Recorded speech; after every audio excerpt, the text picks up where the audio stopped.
study together. Welcome to another Happy English podcast coming to you from New York City. And here's your English teacher, Michael. All right, thank you, John, and thanks, everyone. It's Michael here from Happy English, and I help people speak English better. And this is Happy English Podcast, episode 628, Phrasal Verbs with pull.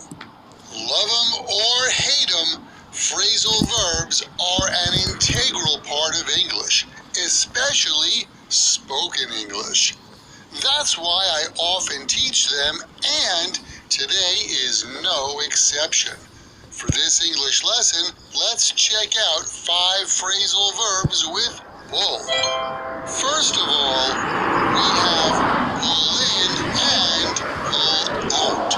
We use pull in and pull out when we talk about public transportation arriving to take passengers or leaving.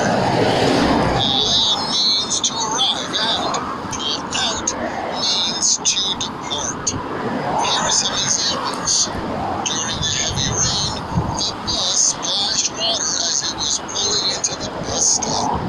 When the train pulls into the station, you have to step back from the edge of the platform. The express train pulled out of the station exactly on time. Pull in also means to gain or earn money on something valuable. Pull in with this meaning is generally used in casual conversations. For example, the robbers pulled in $500,000 in jewelry when they broke into Tiffany's. At the carnival, they pull in a lot of money from tourists. Tommy pulls in $2,000 a month selling things on an online auction. We also use pull out to mean withdraw or leave from doing something. For example, because he wasn't vaccinated, the tennis pro had to pull out of the tournament. The contract negotiation wasn't going well, and the union organizer decided to pull out. She pulled all of her money out of the bank before leaving her crazy husband. Next, we have pull down. Pull down means to demolish a building, a bridge, or another structure. When they pull something down, it is completely removed. Here are some examples. I'm glad that this city finally pulled down that old, dangerous bridge. The atmosphere in Las Vegas changed when they pulled down some of those old hotels. Mr. Johnson pulled down a couple of trees in his yard after the storm. And finally, we have pull off. Pull off means to succeed in doing something that is challenging or difficult. For example, I can't believe that Jimmy pulled off winning that race. He hardly trained for it. It wasn't easy to convince the boss to give me a day off next week, but somehow I was able to pull it off. Kim was able to get rid of all of her debt in 2 years. She pulled it off by moving back to her parents' home and saving all of her salary from 2 jobs. Keep in mind, the best way to remember this and any vocabulary is to take the word or phrase, write it in a sentence that's true for you or true in your world, and then memorize your sentences. Here are some questions to help you write those sentences. Do trains where you live tend to pull in on time or late? What have they pulled down where you live? Is it easy for YouTubers there to pull in a lot of money? Have you tried pulling off anything recently? Well, it was pretty easy to pull off this lesson. Why don't you join my podcast learners study group? You can get the transcript for this and every Happy English podcast even the ones coming up.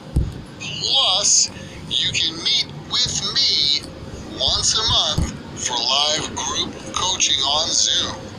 The next Zoom session is on Thursday, September 8th.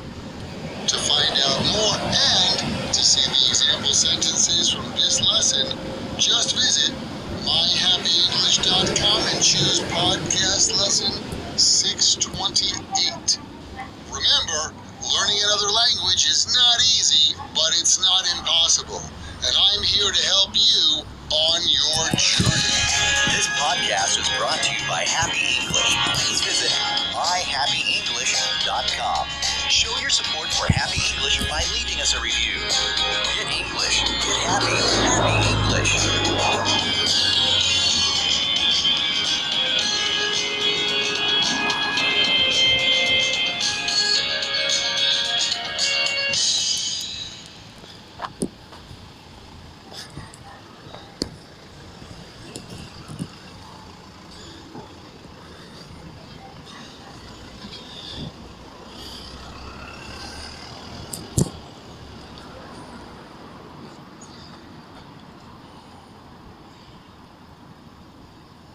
Want to speak more of your target language? Then you'll need to know more words and phrases. Except the problem is, memorizing word lists is painful and boring.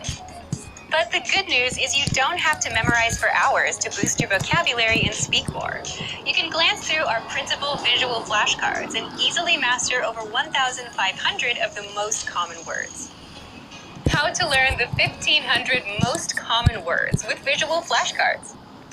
And in this guide, you'll discover 1. How to get free access to visual flashcards. 2. How to learn words easily without painful memorization. And 3. Why these flashcards help you acquire words faster than typical word lists or digital flashcards.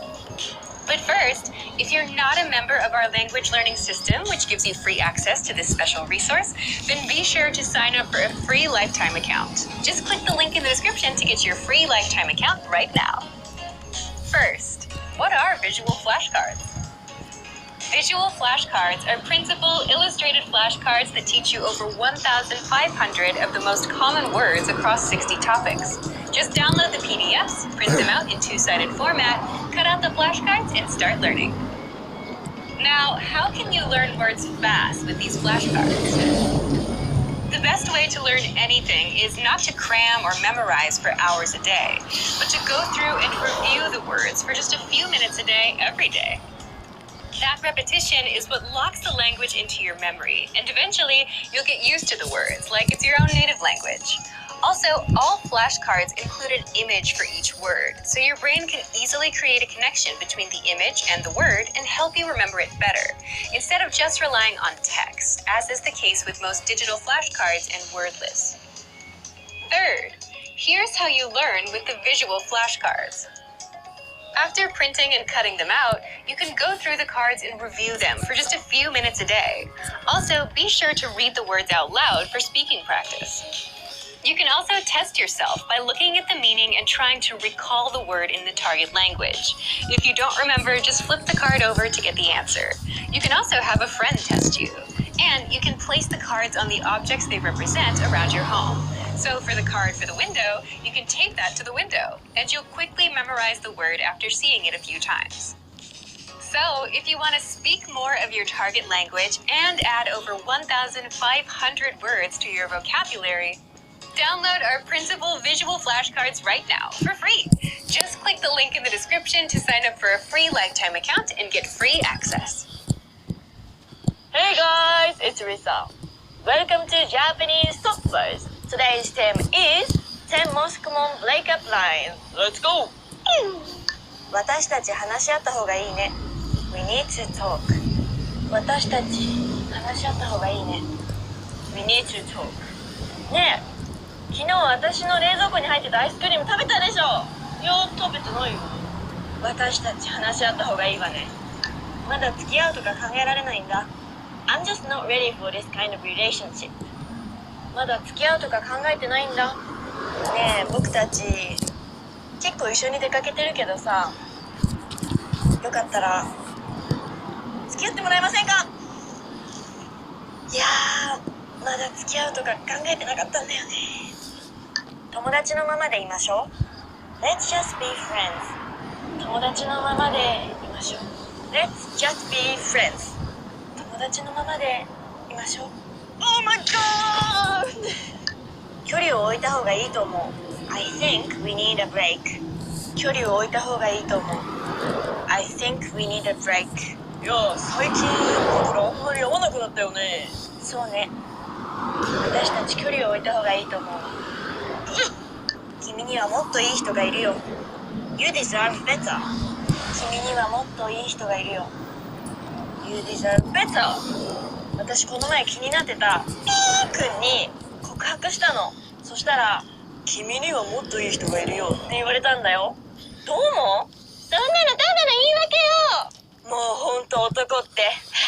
じゃ誰よ。お互い他の人を探すべきだよ。We should start seeing other people. お互い他の人を探すべきだよ。We should start seeing other people. やっぱりさ、思ったんだけど、お互い他の人を探すべきだと思う。じゃあ、バイ。一人になりたいんだ。I need my space. 一人になりたいんだ。I need my space. 一人になりたいんだ。一人になりたいんだ。急ぎすぎたんだと思う。I think we are moving too fast. 急ぎすぎたんだと思う。I think we are moving too fast. あんまりお互いのことを知らないうちに付き合ってしまって、やっぱりお互い急ぎすぎたんだと思う。もう気持ちが冷めてしまったんだ。I just don't love you anymore.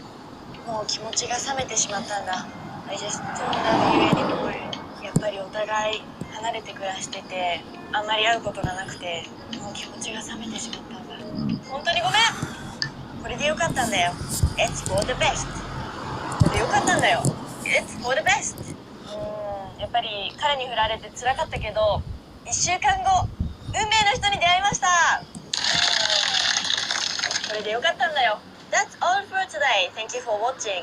もし別れることがあったとしても、やっぱりお互いの経験になったと思って相手に感謝できるようになりたいですね。それでは See you next week. See you again. Bye. いやー、やっぱりね、君たちね、相性が良くなかったんだね。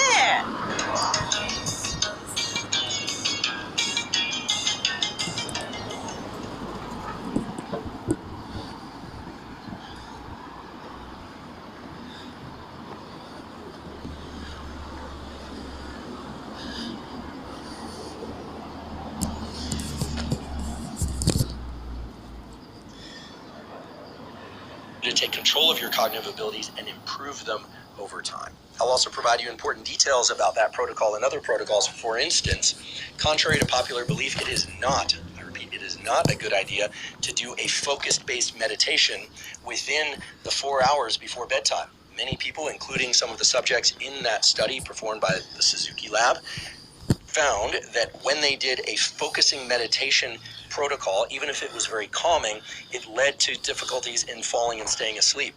So that runs counter to a lot of what we've heard about meditation being great for sleep. It turns out meditation might be great for sleep. It certainly is great for improving focus capacity. But I highly recommend that if you're going to apply a focus meditation tool in order to improve your focus and concentration, that you make sure that that's performed not within 4 hours prior to bedtime.